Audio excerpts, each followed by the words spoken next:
Hello दोस्तों, तो कैसे हैं आप सभी लोग। आई होप आप सभी अच्छे होंगे और अच्छे से अपनी पढ़ाई कर रहे होंगे। My name Sumit Rawat. I am welcome back you to all in my YouTube channel that is faith for me. I am the MBBS student of second year MBBS in GMC Ratlam. ठीक है, तो चलिए अपने स्टार्ट करते हैं अपन topic that is renal tumour.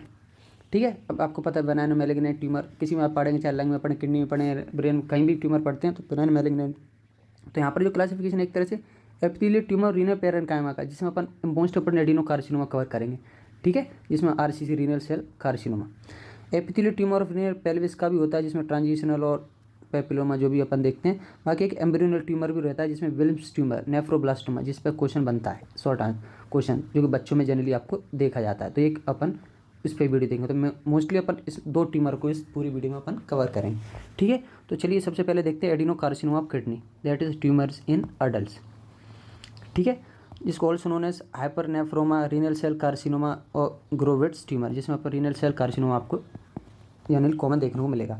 हाइपरनेफ्रोमा old misnomer that is tumour arises from adrenal gland. Gland मतलब adrenal gland रहता है जनरली, जो अपनी किडनी रहती है उसमें जनरली एडिनल ग्लैंड रहेगा, तो वहाँ से अराइव होता है ऊपर से, इसी वजह से इसको हाइपरनेफ्रोमा बोल दिया। It is now known that the renal cell carcinoma is an adenocarcinoma arising from tubular epithelium. Tubular epithelium से अपना अराइज होता है क्या, एडिनो कार्सिनोमा, तो इसी वजह से इसको अपना नाम दे दिया क्या, renal carcinoma, renal cell carcinoma. That is the most common malignant tumour of kidney, commonly in age of 50 to 70 year of age. Male predominance ज़्यादा होगा as compare to female. Aetiology क्या है इसकी, पैथोजेनेसिस में देखें तो सबसे कॉमन जो उसका कॉज है या मेजर रिस्क फैक्टर है, सबसे तो आपको याद करना है टोबैको च्यूइंग। ठीक है, याद करिए। ठीक है, tobacco major risk factor for RCC whether the chewed और स्मोक, कुछ भी करो। Cigarette smoker have 2 fold higher risk, मतलब सेकंड पोजीशन पर आता है, मान लीजिए सेकंड मोस्ट कॉमन है। जेनेटिक फैक्टर रहेंगे फिर कुछ ट्राइसोमी ऑफ 7th क्रोमोसोम जो कॉमन देखने को मिलती है, जैसे स्पोरोडिक पेपलरी और हेरेडिटरी पेपलरी में आप देखेंगे तो यहाँ पर आपको ट्राइसोमी किसकी देखने को मिलेगी, किस क्रोमोसोम की, ट्राइसोमी ऑफ 7 क्रोमोसोम। ठीक है दोस्तों, classification of renal cell carcinoma, तो clear cell carcinoma, papillary carcinoma, chromophobe, oncocytic renal cell carcinoma, collecting duct और बेलिनी डक्ट कार्सिनोमा। ये आपको याद रखना है, 4 तरह के इसके क्लासिफिकेशन होता है। चलिए तो एक एक करके अपन सबको थोड़ा थोड़ा देख लेते हैं सबके बारे में। उससे पहले अपन थोड़ा ग्रोथ देख लें रीनल सेल कार्सिनोमा का। तो renal carcinoma commonly arise from the poles of kidney, जैसे मैंने आपको बताया। Solitary and unilateral tumour upper pole में होता है, मतलब एक साइड रहेगा। Large golden yellow circumscribed tumour है। विजिबल पेपला और स्कीमिया इन नेक्रोसिस और हेमरेज एक आपको देखने को मिलेगा। अभी आपको मैं डायग्राम भी बताऊंगा, तो एक बार उसमें भी देखेंगे अपन। माइक्रोस्कोप की बात करूँ, माइक्रोस्कोप ही अपन एक एक करके चारों चीज़ जो भी अपन ने टाइप्स ऑफ क्लासिफिकेशन ऑफ क्या पढ़े, adenocarcinoma, renal cell carcinoma, वो करके देख लेते हैं, क्योंकि क्वेश्चन इसी पे आता है। मान के चलिए आप किसी पर्टिकुलर टाइप ले लेंगे, उसकी हिस्टोलॉजी आपको बनाने को बोलते हैं। तो जैसे पहला अपन देख लेते हैं, अपन क्या है, क्लियर सेल टाइप आरसीसी, जो कि 70% मोस्ट कॉमन, जो कि जनरली कवर करता है most part. Most common pattern है 70-80% of RCC arise from the proximal tubule. कहाँ से अराइज होता है, आपको इसी अरेंजमेंट याद रखना है, एमसीक्यू बनता है कभी कभी इस पर, तो पीसीटी अराइज होता है। Cell arrange in solid pattern, clear cytoplasm tumour से, रेसिडुअल रीनल पेरेन्काइमा कंप्रेस्ड, तो वो जो भी अपन को दिख रहा है इसमें वो आपको बताया। जैसे जो अपन रेसिडुअल कंप्रेस्ड रीनल पेरेन्काइमा देखा, क्लियर सेल्स देखे, क्लेंडुलर पैटर्न आपको देखा, तो आपको सॉलिड पैटर्न, तो आपको ग्रेनुलर सेल्स हो गया। ये डायग्राम आपको जनरली पूछा जाएगा, जैसे मैंने clear cell type of RCC बोल दिया, फिर एडिनोकार्सिनोमा आपका क्वेश्चन आ गया, तो आपको इसमें हिस्टोलॉजी एक एक करके डायग्राम बनाना पड़ेगा, क्योंकि तो आप ट्यूमर जितनी पढ़ते हैं उसमें हिस्टोलॉजिकली ग्रोथ क्या है उसका, क्या उसका माइक्रोस्कोपी, वही जनरली दो ही चीज़ चलती रहती है सारे ट्यूमर से, आप किसी भी बात करें। ठीक है, क्योंकि मोस्ट कॉमन जीन जो कि म्यूटेड रहता है इसमें, जो क्रोमोसोम नंबर 3 का शॉर्ट आर्म, जो कि 3p डिप्लीशन है, जिसको अपन कौन सा जीन है इसमें, BHL जीन। तो याद रखना आपको कौन सी किस्म, कौन से टाइप में अपना, clear cell type of RCC, clear cell type. Next आता है पेपलरी टाइप ऑफ आरसीसी, जो 15% कवर करता है, सेकंड मोस्ट कॉमन है, अराइज फ्रॉम डीसीटी, वो पीसीटी से था, ये डीसीटी से अराइज है। Tumour cells arrange in papillary pattern, cuboidal with small round nuclear Soma bodies में भी सीन। ठीक है, तो इसमें इसका डायग्राम पर्टिकुलर था नहीं, लेकिन आपको याद रखना है, सोमा बॉडीज इसमें आपको देखने को मिलती हैं। Most common type of renal cell cancer, renal cancer in patient who develop dialysis associated cystic disease, मतलब जिसका डायलिसिस होता है, रीनल डायलिसिस अपन देखते हैं, तो उसमें जनरली मोस्ट कॉमन अपनों पेपलरी टाइप ऑफ आरसीसी देखने को मिलती है। साइटोजेनिक वो जीन का क्या है, तो स्पोरोडिक की बात करें, trisomy 7, 16, 17 and loss of I chromosome. Hereditary तो ट्राइसोमी 7 जो कि मोस्ट कॉमन है सभी रीनल सेल्स में। ठीक है, नेक्स्ट टाइप है क्रोमोफोबे टाइप आरसीसी, जो कि 5%, जो कि arise for intercalated cells of cortical collecting duct, कहने का मतलब कलेक्टिंग डक्ट से क्या अराइज हो रहा है, क्रोमोफोब टाइप आरसीसी।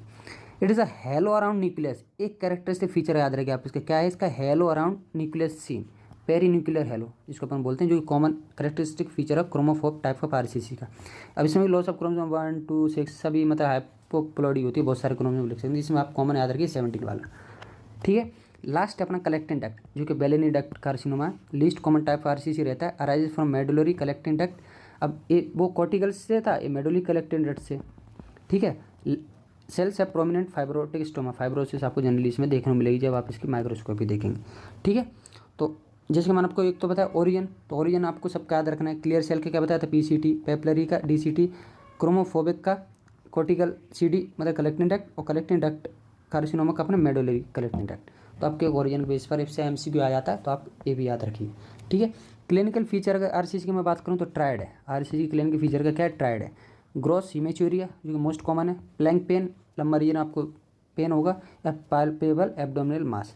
तो इसके ट्रायड आपके बुक में भी, आप रोमेंस में भी लिखे हैं आपके, तो वहाँ से भी आप देख सकते हैं। ट्रायड ऑफ आरसीसी पूछ लेता है कभी कभी, ट्रायड ऑफ मतलब उसके क्या क्या क्लिनिकल फीचर है, तो आप तीनों ये लिख सकते हैं। ठीक है,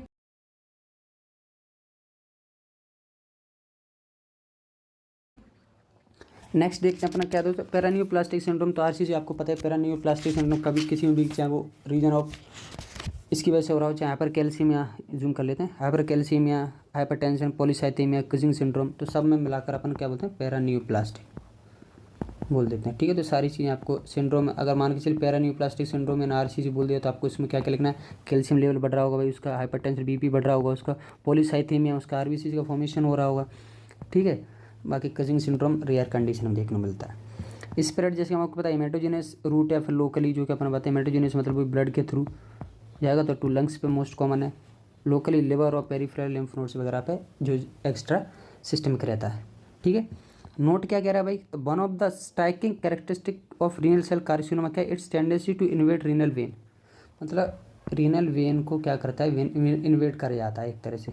ठीक है, renal vein invasion seen in 4 to 9% of cases. तो ये थोड़ा एमसीक्यू पर्पज से मैंने आपको बता दिया, तो आप बस इसको just read through out read कर लें। प्रोग्नोसिस, पुअर प्रोग्नोसिस है, 5 year survival rate is about 75%। बाकी अपन को पुअर प्रोग्नोसिस में याद करनी है, किसकी पुअर प्रोग्नोसिस है, अपने आरसीसी की। ठीक है दोस्तों, नेक्स्ट आता है दोस्तों अपना क्या है, हाँ ये उसे नेक्स्ट से बताने से पहले ये देखिए, रीनल सेल कार्सिनोमा का ये देखिए आपको renal gross yellowish spherical neoplasm one pole of the kidney, tumour is dilated thrombo renal vein. मान के लिए जो इसका पोल है, वन ऑफ द पोल, क्या आपको दिख रहा है, दैट इज इस येलोइस, जो भी आपको येलो येलो वाला जो पोर्शन दिख रहा है, that is yellow spherical neoplasm. तो ये क्या अपना रीनल सेल कार्सिनोमा, कैसी आपको किडनी जनरली देखने को ऑब्जर्व होती है। बाकी देखिए इसको ये सारे high power detail cell pattern renal cell carcinoma का, तो पूरा इसमें देखिए आपको छोटे जो पूरे इसमें आपको अरेंज पैटर्न, ग्रेनुल पैटर्न भी देखने को मिलेगा। ठीक है, तो अपन आप करके ऐसा ही कुछ डायग्राम रहेगा, तो आरसीसी का अपन एज्यूम कर सकते हैं। ठीक है, तो ये तो अपन ने मैंने आपको आरसीसी के बारे में पूरा बता दिया, रीनल सेल कार्सिनोमा। नेक्स्ट देखते हैं जो बच्चों में मोस्ट इंपॉर्टेंट है, जो कि आपसे जनरली एसक्यू में आ ही जाता है, ट्यूमर्स इन चिल्ड्रन।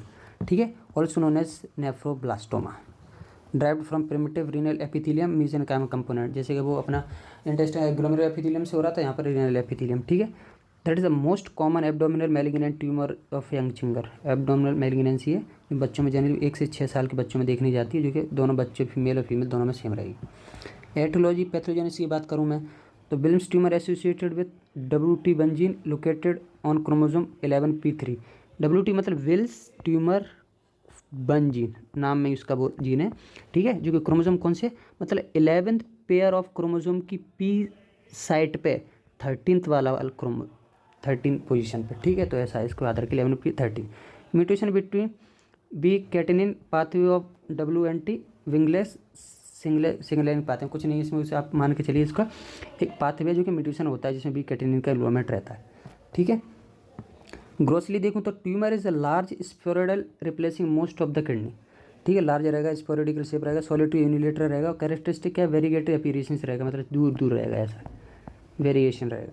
माइक्रोस्कोपी आप देखें तो स्मॉल राउंड ब्लू एनाफ्लेस्टिक ट्यूमर, जो कि blast poorly formed glomerular structure, smooth skeletal muscle cartilage bone में भी सीन। तो इसमें ये भी देख सकते हैं, जैसे मैं आपको एक डायग्राम आपको मैंने बना के बताया, तो अबाउट ट्यूबुलर, बाकी देखो ट्यूमर सेल्स छोटे छोटे दिख रहे हैं, और पुअरली फॉर्म्ड ग्लोमेरुलस सही से फॉर्म ही नहीं हुए हैं जी। ठीक है, तो आपको ऐसा आपको किसका दिखेगा, अपना विल्स ट्यूमर का माइक्रोस्कोपी बच्चों में। क्लिनिकल फीचर क्या है? The most common presenting feature is palpable abdominal mass in children detect by the mother. ठीक है, नो ब्लड इन यूरिन, तो मेच्योरिया इस कंडीशन में आपको बिल्कुल नहीं देखने को मिलेगा। बाकी मोस्ट कॉमन अपन ने जैसे बताया, जो उसकी मदर रहती है जो कि अपने बच्चे को एब्डोमिनल मास पर पाल्पेट करेगी, तो वहाँ पर एक कॉमन फीचर देखने को मिल सकता है। ठीक है, स्प्रेड का tumour rapidly spread via blood specially to the lungs. Prognosis यहाँ पर गुड प्रोग्नोसिस देखी जाती है। ठीक है, 5 ईयर सर्वाइव रेट, क्योंकि सर्वाइव रेट यहाँ पर ज़्यादा है। ठीक है दोस्तों, तो ये तो मैंने आपको बताया रीनल ट्यूमर, ज़्यादा कुछ था, बड़ा नहीं था, लेकिन हाँ पूछ लेता क्योंकि बिल्ब्स ट्यूमर पे तो क्वेश्चन आता ही आता है, तो एक बार करके आप अच्छे से उसको देख लीजिए। बाकी हाँ RCCB भी अगर आता है तो वो भी आप एक बार पढ़िए, और पढ़ती बुक में पढ़ेंगे तो बुक में छोटा दिया, ज़्यादा बड़ा नहीं है, वहाँ से आपको और अच्छे से कंसेप्ट क्लियर होगा, तो आप बुक भी पढ़िए जाकर। ठीक है दोस्तों, तो बाकी आपको मेरा वीडियो पसंद आया हो तो उसको अपने दोस्तों तक शेयर कीजिए। बाकी सब्सक्राइब भी कर दिए, चैनल देखो इतनी मेहनत कर रहा हूँ तो आप इतना तो कर ही सकते हैं। ठीक है दोस्तों, अपना एक पोर्शन बच गया, दैट इज़ ऑफ MCQ। चलिए MCQ भी करते हैं अपना, क्योंकि एक टॉपिक रहता है लास्ट में। MCQ करने से थोड़ा बहुत आपके जो भी MCQ पूछे जाते हैं वो भी चलता रहे, क्योंकि आपको मल्टीपल चॉइस मिलती है कि हाँ इसके ये भी ऑप्शन हो सकते हैं, समझ रहे हो। ठीक है, तो this is caused by the loss of function of mutation in the TS1 and TS2 tumour suppressing genes. Gene है, कुछ नहीं, जीन के नाम है, तो आपको पूछा है कौन सा लॉस ऑफ फंक्शन है, कौन सा नहीं है। तो इसमें देखिए renal papillary adenoma, angiomyolipoma, renal cell carcinoma, oncocytoma. तो कहने का मतलब क्या, अपन ने क्या RCC पढ़ा, तो अपना जनरली क्या है renal papillary adenoma, sorry renal carcinoma में नहीं, रीनल पेपिलरी एडिनोमा इसका आंसर रहेगा। ठीक है, दोनों gene. Most common type of renal cell carcinoma 72%। अभी अपन ने देखा था कौन सा वाला सबसे ज़्यादा था, सबसे ज़्यादा क्लियर सेल वाला। ठीक है, तो ये वाला हो जाएगा। ठीक है, more than 50% metastatic renal cell carcinoma located in 50% of अपने देखा तो लंग्स में अपने सबसे ज़्यादा मेटास्टेटिक किसी में लंग्स, कोई भी ट्यूमर होता है तो लंग्स पे ज़्यादा इफेक्ट पड़ता है, तो आंसर कभी लंग्स आप लगा ही देना है मोस्टली केसेस में। ठीक है दोस्तों, तो दोस्तों ये तो अपना that is a renal tumour पूरा वीडियो। बाकी दोस्तों आपने इससे पहले ग्लोमेरुलोनेफ्राइटिस पढ़ा, नेफ्रोटिक सिंड्रोम में डिफरेंस पढ़ा, रीनल फेलियर पढ़ा, तो आपने पूरा एक तरह से रीनल जितना पैथोलॉजी में जो क्वेश्चन आने के चांसेस होते हैं वो मैंने कवर करा दिया। बाकी आपको और अच्छे से डीप पढ़ने कुछ छोटे छोटे टॉपिक हैं जो वेरी शॉर्ट में पूछ लेते, तो आप एक बार बुक की थ्रू आउट रीडिंग जरूर लगाएं प्लीज़। ठीक है, तो नेक्स्ट वीडियो अपन बहुत जल्दी मिलेंगे दोस्तों नेक्स्ट सीरीज़ के साथ, तब तक आप पढ़ते रहिए रीनल पैथोलॉजी। बाकी आपको मेरा जैसे मैंने बोला पढ़ाना अच्छा लग रहा तो please share and subscribe my channel. Thank you so much दोस्तों।